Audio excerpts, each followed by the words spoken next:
지금 이 순간에도 수백만 명이 굶주리고 있는 북한이라는 나라. 그런데 북한이 불과 60년 전만 해도 한국보다 훨씬 잘 살았다는 거 알고 계셨나요? 1인당 소득이 한국보다 높았고 평양 지하철은 서울보다 먼저 뚫렸습니다. TV 방송도 한국보다 5년 이상 앞섰죠. 그랬던 나라가 지금은 전 세계 경제 자유지수 최하위, 국제사회에서 완전히 외면당한 최악의 빈곤국이 됐습니다. 도대체 무슨 일이 있었던 걸까요? 1945년 일본이 패하면서 한반도는 하루아침에 두 동강이 납니다. 북쪽엔 소련, 남쪽엔 미국, 그렇게 전혀 다른 두 개의 나라가 생겨났죠. 그런데 이 분단, 출발선 자체가 완전히 불공평했습니다. 일제강점기 동안 일본은 대륙 침략을 위한 군수기지로 한반도 북쪽을 집중적으로 개발했거든요. 철강, 화학, 군수 공장들이 전부 북쪽에 몰려 있었습니다. 남쪽엔 논밭뿐이었는데 북쪽엔 굴뚝이 즐비했던 거죠. 분단이 확정되던 그 순간 북한은 일본이 남기고 간 산업 인프라와 풍부한 지하 자원을 통째로 손에 넣었습니다. 반면 남한은 말 그대로 맨 땅에서 시작해야 했죠. 경부 고속도로도 포항 제철도 아직 꿈도 꾸지 못하던 시절이었습니다. 권력을 잡은 김일성은 이 유리한 조건을 발판 삼아 소련의 든든한 뒷배를 끼고 체제를 굳혀나갑니다. 그리고 마음속엔 한 가지 야망을 키우고 있었죠. 남한까지 집어삼켜 한반도 전체의 주인이 되겠다는 것. 처음엔 경제적 우위로, 안 되면 무력으로. 그 욕심이 이후 모든 비극의 씨앗이 됩니다. 1950년 6월 25일 새벽 김일성은 소련의 허락을 받아 탱크를 몰고 남쪽으로 내려옵니다. 기습이었습니다. 사흘 만에 서울이 함락됐고 한반도 전체가 전쟁터로 변했죠. 그런데 이 전쟁 북한도 결코 이기지 못했습니다. 3년간의 혈전 끝에 겨우 휴전이 됐고 북한 역시 전체 공업시설의 60%가 잿더미로 변해버렸거든요. 야망은 산산조각 났고 남은 건 폐허뿐이었습니다. 그러자 김일성은 재빠르게 움직입니다. 패전의 책임은 죄다 측근들에게 덮어씌워 숙청해버리고 자신 멀쩡히 권좌에 앉은 채 소련과 중국을 향해 손을 내밀었죠. 한반도의 전략적 가치를 잘 알고 있던 소련과 중국은 거절하지 않았습니다. 기계, 원자재, 기술자까지 대거 보내줬고 북한 경제는 믿기 어려울 만큼 빠르게 되살아나기 시작했습니다. 외부의 도움 덕분에 얻은 회복이었죠. 문제는 김일성이 이걸 자기 실력으로 착각하기 시작했다는 겁니다. 그 착각이 이후 더 큰 오판들을 낳습니다. 전쟁이 끝나고 10년도 채 지나지 않아 북한은 정말 놀라운 숫자들을 찍어내기 시작합니다. 전력 발전량은 남한의 5배, 화학비료 생산량은 무려 20배, 1인당 소득도 남한을 훌쩍 앞질렀죠. 아시아에서 손꼽히는 공업국가로 떠오른 겁니다. 도대체 어떻게 된 일이었을까요? 김일성이 꺼내든 카드는 천리마 운동이었습니다. 하루의 일을 달리는 말처럼 빠르게 일하자는 구호 아래 전국의 노동자들을 공장과 탄광으로 대거 동원한 거죠. 쌀밥과 고깃국을 배불리 먹게 해주겠다는 약속과 함께요. 당시 북한 주민들은 진심으로 믿었습니다. 열심히 하면 정말 잘 살 수 있을 거라고. 평양에 살았던 30살 청년 철수 씨를 떠올려 보세요. 새벽부터 밤까지 공장에서 철강을 찍어내면서도 눈빛이 살아있었을 겁니다. 나라가 진짜 커지고 있다는 게 느껴졌을 테니까요. 실제로 그 성장은 수치로 증명됐습니다. 김일성은 이 모든 성과를 자신의 업적으로 포장했고 위대한 수령이라는 칭호와 함께 1인 독재 체제의 기반을 완성해 나갔습니다. 성공이 오히려 독이 되는 순간이었습니다. 경제가 잘 풀리자 김일성의 머릿속엔 또다시 그 야망이 고개를 들기 시작합니다. 이번엔 경제력을 등에 업고 군사력까지 키워서 남한을 완전히 집어삼키겠다는 거였죠. 그래서 꺼내든 게 바로 국방 경제 동시발전 노선이었습니다. 들으면 그럴듯하죠. 하지만 현실은 달랐습니다.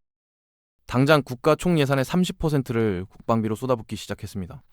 지금 우리나라 국방비 비율이 약 3% 수준인 걸 감안하면 얼마나 비정상적인 수치인지 감이 오실 겁니다.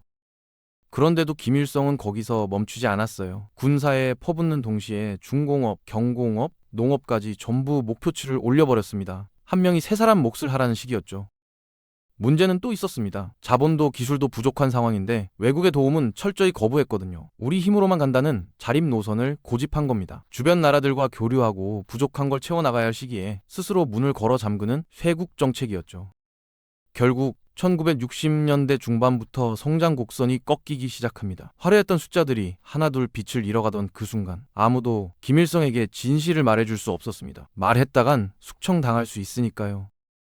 1970년대 남한에서는 뭔가 심상치 않은 일이 벌어지고 있었습니다. 공장 굴뚝이 늘어나고 수출 물량이 쌓이고 한강변에 아파트가 올라가기 시작했죠. 한강의 기적이 본격적으로 시동을 걸던 시절이었습니다.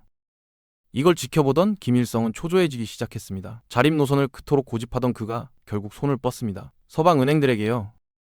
당시 오일머니로 넘쳐나던 유럽 은행들은 마땅한 투자처를 찾고 있었습니다. 북한은 그 틈을 노려 무려 22억 7천만 달러를 빌려왔죠. 지금 가치로 환산하면 수조 원에 달하는 돈이었습니다.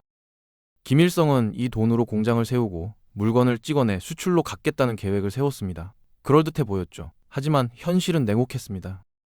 서방 시장에서 북한 제품은 철저히 외면당했고 설상가상으로 전 세계를 강타한 오일 쇼크까지 겹쳤습니다.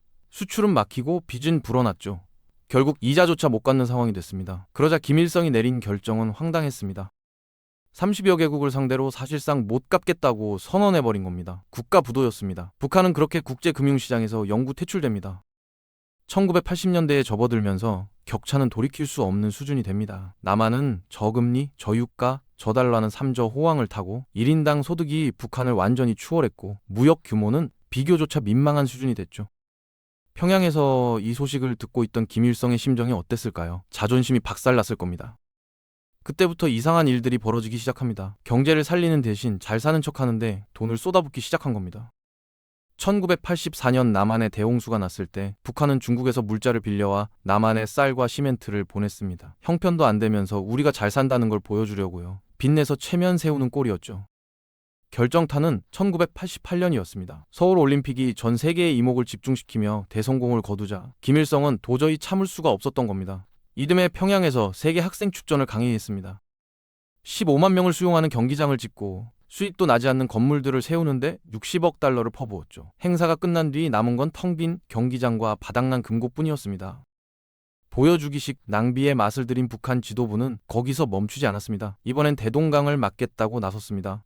서해 관문, 바다와 강이 만나는 지점에 거대한 수문을 세워 물길을 조절하겠다는 국책 사업이었죠. 명분은 홍수 방지와 농업 용수 확보였습니다. 하지만 실상은 또 하나의 거대한 전시용 구조물이었습니다. 여기에 투입된 돈이 무려 70억 달러였습니다.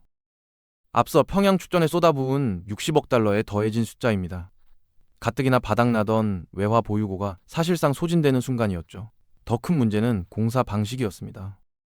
김일성이 조기 완공을 무리하게 밀어붙이는 바람에 날림 봉사가 이어졌고 완공 이후에도 붕괴 위험 때문에 항시 복구 인력이 상주해야 했습니다. 부작용도 심각했습니다. 관문이 생태계를 망가뜨리면서 대동강 어획량이 급감했고 겨울철엔 강이 꽁꽁 얼어붙어 수십 일씩 배가 다니지 못하는 상황이 벌어졌습니다. 애물단지가 된 거죠. 결국 이 연속된 대형 오판들로 북한의 외화 보유고는 완전히 바닥을 쳤습니다. 공장은 멈춰섰고 인프라는 마비됐습니다. 서서히 나라 전체가 작동을 멈춰가고 있었습니다. 1991년 북한 경제를 그나마 버티게 해주던 마지막 버팀목이 무너집니다. 소련이 공식 해체된 겁니다. 그동안 소련은 북한의 원유와 원자재를 사실상 우호 가격에 공급해왔습니다. 그 줄이 하루아침에 끊겼습니다. 원유가 들어오지 않자 공장이 멈췄고 부품이 없으니 기계도 돌아가지 않았습니다. 경제 성장률은 곤두박질쳐 마이너스로 떨어졌고 회복할 방법이 없었습니다. 설상가상이었습니다. 1995년부터 3년 동안 폭우와 가뭄이 번갈아 덮쳤습니다. 농업 생산 시스템이 통째로 무너졌고 국가 배급망은 작동을 멈췄습니다. 평양 외곽의 협동농장에서 일하던 40살 농부 영철 씨는 그해 가을 거둘 것이 아무것도 없다는 걸 깨달았습니다. 배급은 오지 않았고 저축도 없었습니다. 그리고 그 겨울을 넘기지 못했습니다. 이른바 고난의 행군이었습니다. 굶주림으로 쓰러져간 사람이 수십만 명, 일부 추산으로는 수백만 명에 달했습니다. 살아남은 아이들도 영양실조에 시달렸습니다. 나라가 이 지경이 됐으면 정권이 흔들려야 정상입니다. 실제로 동유럽 공산국가들은 이 시기에 줄줄이 무너졌죠. 그런데 북한은 달랐습니다. 1994년 김일성이 사망하고 경제가 바닥을 치는 최악의 상황에서도 김씨 왕조는 건재했습니다. 어떻게 가능했을까요? 우선 경제 파탄의 원인을 절대 자신들 탓으로 인정하지 않았습니다. 하급 간부들이 지시를 잘못 이행했다거나 미국의 제재 때문이라거나 교묘하게 책임을 떠넘겼습니다. 주민들은 진실을 알 방법이 없었으니까요.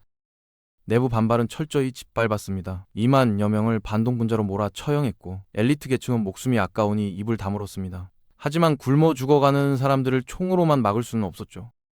그래서 꺼내든 카드가 장마당이었습니다. 사회주의 국가에서 사적 거래는 불법이지만 눈 감아주기 시작한 겁니다. 죽지 말고 알아서 살라는 거였죠. 김정일은 거기에 선군 정치를 얹었습니다. 모든 걸 군대에 집중시켜 총칼로 사회를 틀어준 겁니다. 민심이 아니라 공포로 버텨낸 정권이었습니다. 2011년 김정은이 권력을 물려받았습니다. 세 번째 세습이었죠. 세상은 혹시 달라질까 기대했습니다. 젊고 스위스 유학까지 다녀온 사람이니까요. 하지만 달라진 건 없었습니다. 오히려 더 노골적이었습니다. 인민들이 식량난에 허덕이는 동안 김정은은 매년 수억 원어치 명품을 사들이고 고급 양주 파티를 즐겼습니다. 전용 요트장을 만들고 초호화 별장을 짓고 스키장까지 올렸습니다. 물론 공사에 동원된 인민들에게 임금은 없었습니다. 그냥 나오라고 하면 나와야 했죠. 김일성과 김정일의 시신을 방부 처리에 전시하는 우상화 작업에도 매년 수억 원이 들어갑니다. 죽은 사람 모셔두는데 나라 돈을 펑펑 쓰는 겁니다. 그러면서 핵과 미사일에는 천문학적인 돈을 쏟아붓고 있습니다. 주민 먹여 살릴 돈은 없어도 대륙간 탄도미사일 한 발 쏘는데 드는 수천억 원은 있는 나라가 됐습니다. 국제사회의 제재는 갈수록 강해지고 고립은 깊어지는데 방향을 바꿀 생각이 없어 보입니다. 핵이 있어야 정권이 유지된다고 믿는 한 인민의 삶은 언제까지나 후순위일 겁니다. 한때 남한보다 잘 살았던 나라가 스스로 이 지경이 됐습니다. 전쟁 때문도 자원이 없어서도 아니었습니다. 독재 지도자의 오만함과 끝없는 오판, 그리고 인민보다 권력을 먼저 챙긴 선택들이 쌓이고 쌓인 결과였습니다. 지금 이 순간에도 북한은 핵 단추를 만지작거리며 한반도의 평화를 위협하고 있습니다. 우리가 방심할 수 없는 이유입니다. 압도적인 안보 태세와 국제사회와의 공조, 그리고 억압받는 북한 주민들을 잊지 않는 것, 그게 우리가 해야 할 일입니다. 나라를 지키는 국군 여러분께 감사한 말씀 전하며 오늘 영상은 여기까지입니다.